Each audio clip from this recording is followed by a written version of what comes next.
Voy, onasining ham simamini qaranglar. Tamam, yo'q, yana bittasi. Ya, onasining ham simi mashinani. Zdaniya juda katta, 5-6 binolardan iborat bu kompleks. Men o'zim orzu qilgan zdaniyadan bittasi. Buni istoriyasini YouTubedan bitta ko'rsanglar bilib olasizlar. Bu hovlisi. Bilet oldik 25 real ekan. Bular o'zini reali bor, Qatar reali bor. Bino o'zi umumiy hammasi beton konstruksiya. Mana bu formalar obmanniy forma, shakl berilgan. Shunchaki qilib qo'yilmagan. Ko'rayotgan bo'lsangiz, katta talinkalarni bir-biriga kiydirib qo'ygan o'xshaydi. Shahar oblikasiga eng katta vid, ko'rkamlik bergan. O Ferrari bitta boshidagi variantlardan. Buni o'g'illarim ko'rsa, dodlab yuborsa kerak, chunki men o'zim dodlab yuboryapman. Gonkada yutgan mashina. Mana bunisi bo'lsa, aslida bitta modelli, shishadan yasalgan variant. Hammasi oynali shishadan yasalgan. Ichlari polniy metal konstruksiya. Alhamdulillah.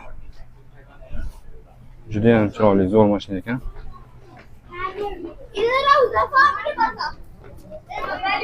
Bu juda kam nusxada chiqarilgan mashina bu.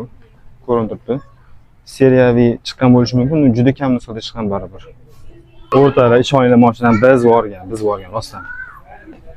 Bunaqa mashina to'g'risi umrimda ko'rmaganim uchun rostdan. Saqlashni yorib qo'yishdi kachesini.